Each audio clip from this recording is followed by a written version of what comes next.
Kami sungguh bersyukur pagi siang hari ini Tuhan, karena kemurahan kasih pertolongan penyertaan-Mu kami boleh ada sebagaimana kami ada saat ini.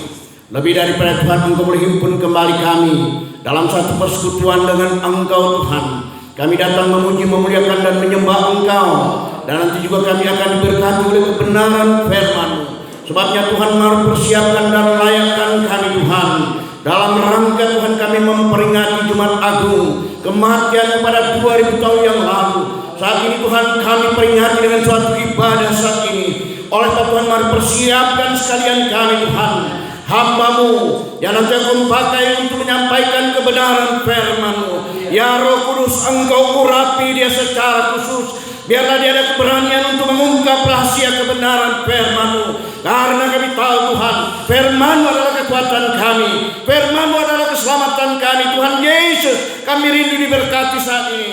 Terima kasih Tuhan, terima kasih. Kami tidak izinkan kuasa kegelapan coba-coba menghadang, menghalangi, merintangi pemberitaan firman-Mu. Sekalian kami satu hati dalam nama Yesus. Tuhan, hancurkan kuasanya, usir dia jauh dari tempat ini. Biarlah sepasukan malaikat surga berkemah di sekeliling kami. Kami ada sukacita, ada damai sejahtera. Terima kasih banyak Tuhan. Bersabdalah Engkau, kami siap sedia untuk mendengarkannya. Dalam nama Yesus kami berdoa. Haleluya. Amin. Kita tetap berdiri Bapak Ibu Saudara. Mari kita baca firman Tuhan yang saya ambil di dalam Injil Lukas. Injil Lukas pasal yang ke-22 ayat 39 hingga 46 dengan perikop di Taman Getsemani. Saya baca 2 ayat saja, yaitu ayat 39 dan 40. Firman Tuhan sebagai berikut. Lalu pergilah Yesus keluar kota, dan sebagaimana biasa ia menuju ke Bukit Zaitun. Murid-muridnya juga mengikuti dia. 40. Setelah tiba di tempat itu, ia berkata kepada mereka, berdoalah supaya kamu jangan jatuh ke dalam pencobaan. Demikian, silakan duduk. Bapak Ibu Saudara, saat ini kita sedang, atau ibadah kita saat ini dalam rangka sehubungan dengan Jumat Agung, kematian Tuhan Yesus pada 2000 tahun yang lalu. Orang percaya di seluruh dunia saat ini beribadah memperingati itu. Dan Bapak Ibu Saudara, tentunya ini bukan suatu kebiasaan, tapi ini merupakan suatu kewajiban kita untuk senantiasa tetap dan tetap memperingati kematian Tuhan Yesus. Karena dalam kematian Tuhan Yesus ini tentunya kita menyadari bahwa tanpa kematian Tuhan Yesus kita tidak akan diselamatkan. Itu intinya Bapak Ibu Saudara. Sebabnya saya rindu untuk kita renungkan firman Tuhan ini yang saya beri judul Dari Getsemani sampai ke Golgota. Ada beberapa unsur yang nanti kita akan lihat bagaimana peristiwa di Taman Getsemani sampai di Golgota. Dan kita lihat bahwa sudah jelas bahwa penderitaan Tuhan Yesus sudah dimulai di Getsemani, bukan cuma di Golgota, tetapi dia sudah mulai di Taman Getsemani. Penderitaannya mulai dialami. Sebabnya sekali lagi saya beri topik dari Getsemani sampai ke Golgota. Bapak Ibu Saudara, kita sudah baca 2 ayat firman Tuhan tadi, yaitu ayat yang ke-39 dan ayat 40. Lalu pergilah Yesus keluar kota, dan sebagaimana biasa ia menuju ke Bukit Zaitun. Murid-muridnya mengikuti dia. Setelah tiba di tempat itu, ia berkata kepada mereka, berdoalah supaya kamu jangan jatuh ke dalam pencobaan. Ini sangat penting bagi murid-muridnya Karena memang Tuhan Yesus tahu persis pada saat inilah di Taman Getsemani Dia akan memulaikan penderitaannya.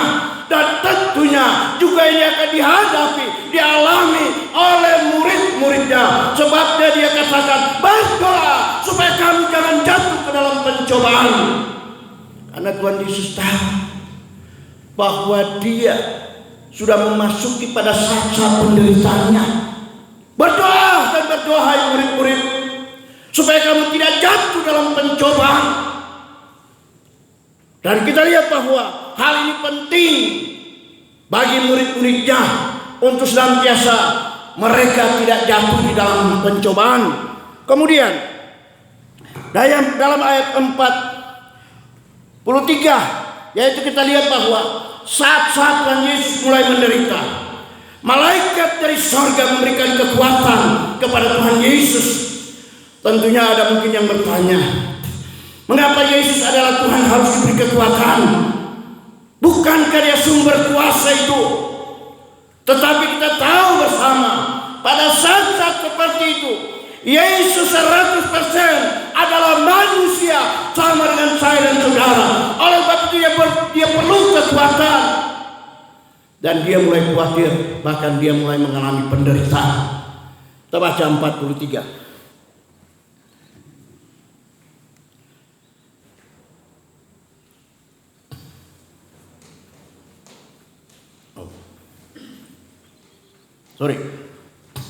Ayat 41. Kemudian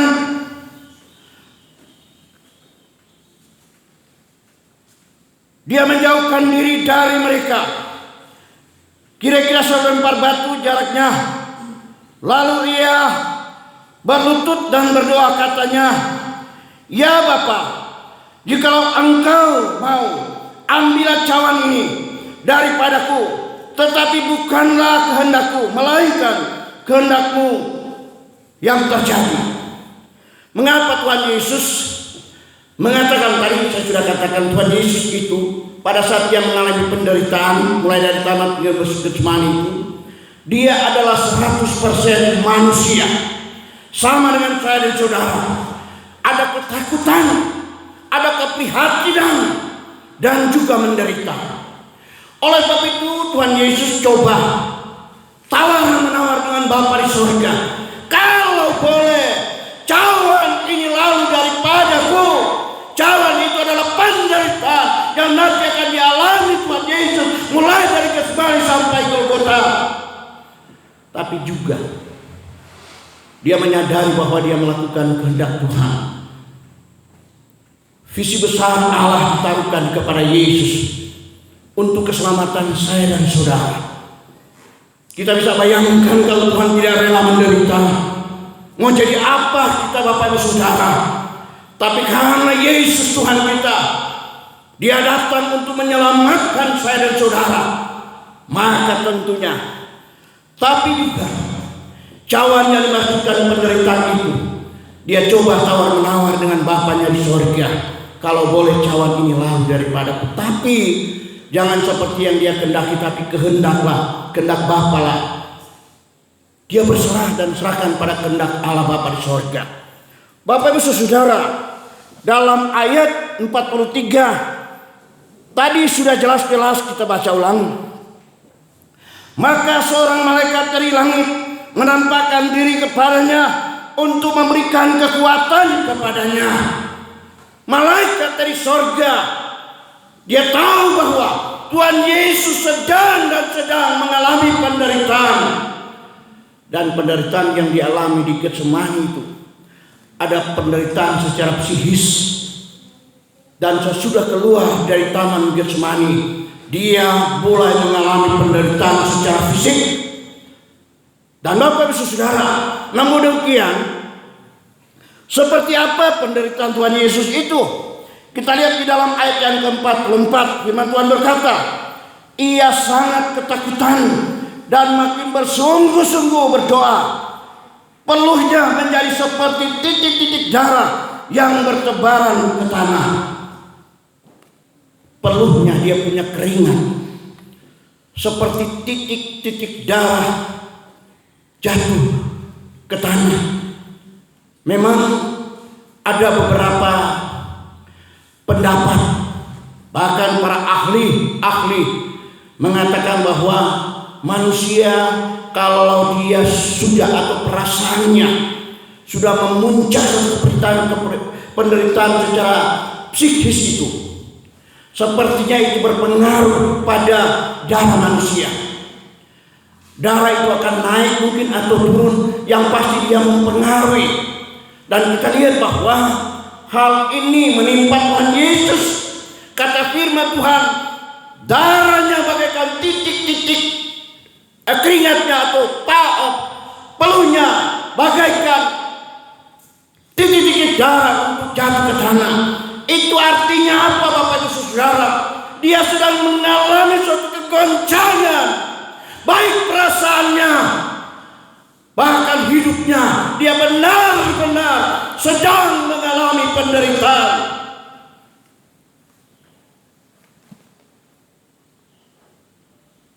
Ia sangat ketakutan dan makin bersungguh-sungguh berdoa. Peluhnya menjadi seperti titik darah yang bertebaran ke tanah. 45. Lalu ia bangkit dari doanya dan kembali kepada murid-muridnya, tetapi ia mendapati mereka sedang tidur karena duka cita. Dan kita lihat ayat 46. Katanya kepada mereka, mengapa kamu tidur? Bangunlah dan berdoalah supaya kamu jangan jatuh ke dalam pencobaan. Ini Tuhan Yesus, dia tahu ini murid-muridnya dorong keenakan tidur. Mereka tidak ada suatu perasaan kekhawatiran dan lain sebagainya. Sementara Tuhan Yesus tahu bahwa saatnya akan tiba. Sebentar pagi, sebentar siang, mereka akan menjemput dia, menangkap dia, dan membawa dia ke Golgota. Murid-muridnya biasa-biasa saja. Dan kita lihat Bapak Ibu Saudara, tentunya bagi saya dan saudara, ini hal yang sangat penting. Dan tentunya saya dan saudara yang percaya kepadanya, kita mutlak harus mengasihi dia, menghormati dia, melayani dia, dan senantiasa kita tetap setia sampai Tuhan Yesus datang kembali. Artinya apa, Bapak Ibu Saudara? Dalam setiap kehidupan orang percaya, mutlak kita harus tetap setia mengiring dan melayani dia, menghormati dia. Dia membutuhkan satu penghormatan dari saya dan saudara, penghargaan atas semua penderitaan, pengorbanan dia sudah lakukan bagi saya dan saudara. Menyesal, apalagi hari seperti ini. Banyak orang Kristen sedang mengorok, tidur enak, dan mereka acuh-acuh. Itu sebabnya firman Tuhan selalu katakan, tiba-tiba mereka ditimpa oleh kebinasaan. Kebinasaan itu bukan persoalan kematian, tapi yang dia maksudkan kebinasaan adalah neraka. Tapi sudah terlambat. Mau apa? Para rektor pengangkatan orang percaya yang orang sedang nantikan hari ini, mungkin sesudah ibadah ini Tuhan Yesus turun dari surga di awan-awan menjemput saya dan saudara. Bagi mereka yang tidak diangkat, itu yang disebutkan, mereka tidak akan luput dari kebinasaan. Neto, jelas sasarannya adalah neraka yang kekal. Orang 10-an tahun mengiring melayani Tuhan, pada akhirnya Tuhan Yesus berkata, aku tidak menangkan. Kita kembali pada pembacaan kita Bapak Ibu Saudara. Dan tentunya dalam ayat-ayat yang kita sudah baca tadi, bahwa Tuhan Yesus benar-benar mulai menderita dari Taman Getsemani. Dan kemudian, kenapa saya hubungkan itu sampai ke Golgota? Kita lihat bahwa sejak dari Taman Getsemani, Tuhan Yesus melayani Tuhan. Dia meneguhkan, dia mengingatkan, Dia menasihatkan murid-muridnya sejak dari Taman Getsemani, berdoa supaya kamu tidak jatuh dalam pencobaan. Sampai perjalanannya sampai ke Golgota. Ada berapa ayat yang saya sudah siapkan sini, yaitu dalam Lukas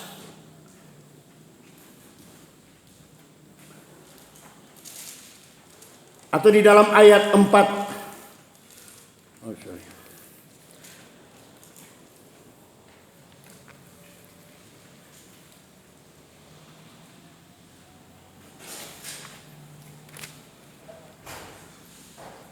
44. Yesus mati. Dan di sini disebutkan Bapak Ibu Saudara bahwa dalam ayat 40 sampai 41 itu tadi yang kita sudah bahas adalah penderitaan yang dialami oleh Tuhan Yesus.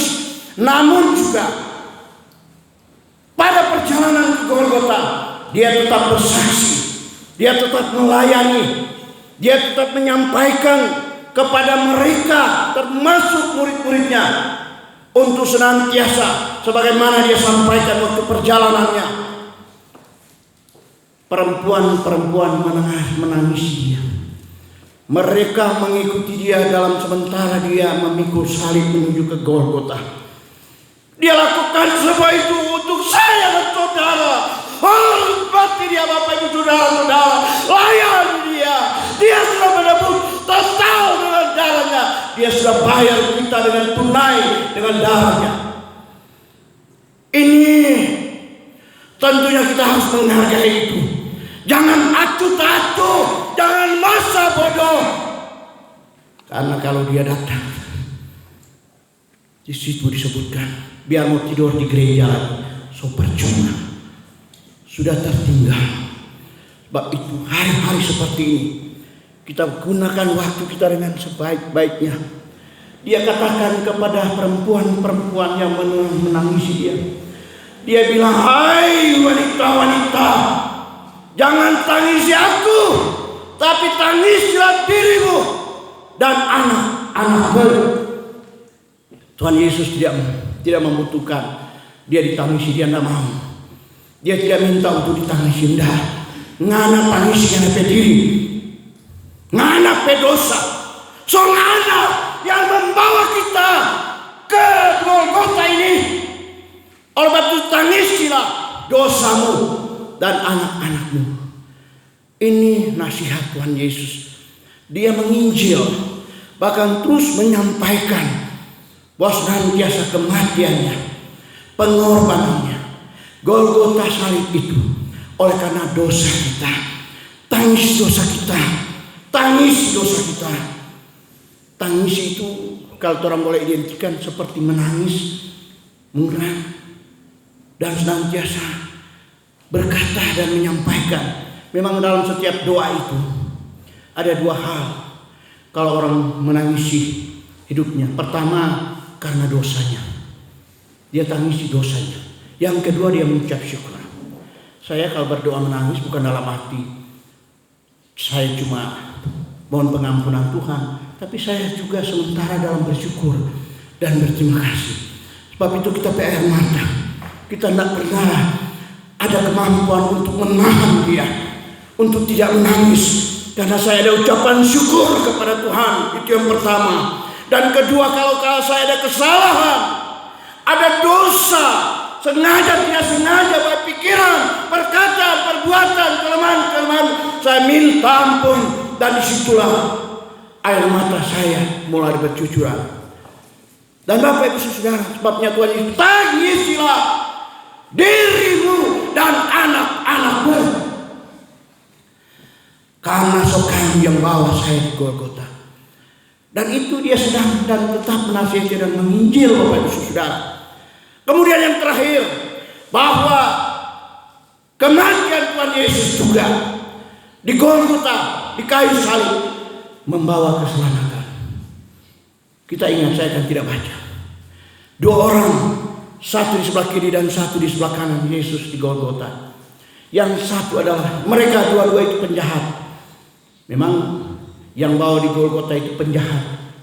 Pada waktu itu Tuhan Yesus dikategorikan sebagai manusia penjahat.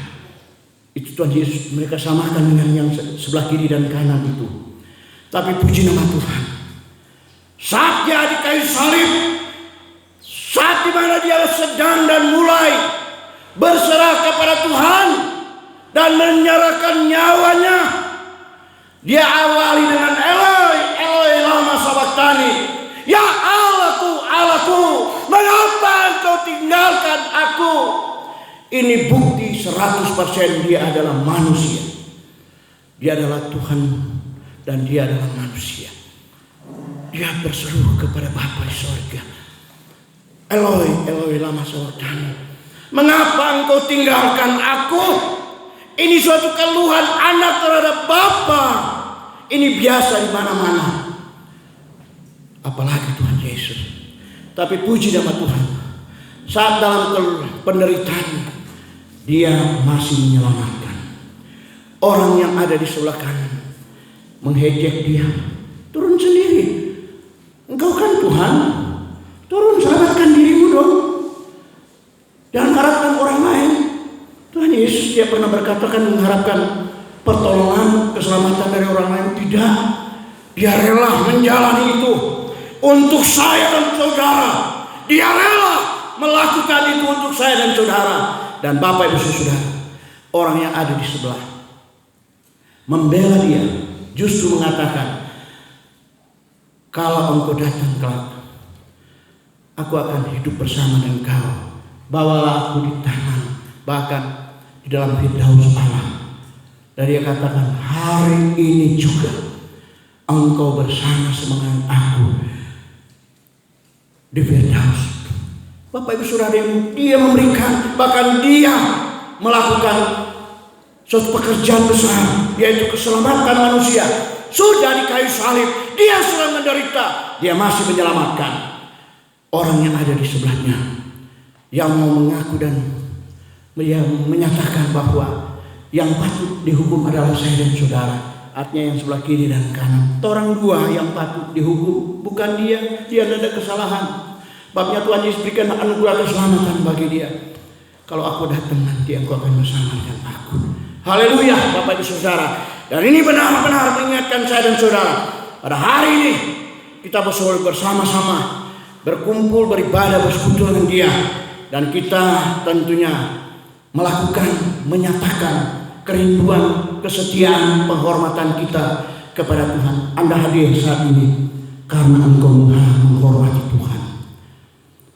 Saya selalu katakan, bertahun-tahun saya katakan, sepanjang ini tubuh masih kuat, masih sehat, layanilah Tuhan. Kecuali Anda bisa turun dari koi. Lena yang puluhan tahun tidak bisa turun dari koi. Tuhan tahu dia. Dan keluarganya membawa terus mereka dalam topangan doa dan Tuhan pasti yang amin menyelamatkan mereka. Tapi yang sehat-sehat, kau nyana aja beribadah bodoh sendiri. Apa kuat itu keselamatan? Apa kuat? Ini berbahaya. Jangan, Bapak Ibu Saudara, yang orang lelah-lelah adalah mengiring melayani Tuhan sampai dia datang kembali menjemput saya dan saudara. Tempat kita sudah ada Bapak Ibu Saudara. Tinggal dia datang untuk menjemput saya dan saudara lewat website atau pengangkatan orang percaya. Amin. Saya percaya kita diberkati. Mari Bapak Ibu Saudara, kita akan masuk pada perjamuan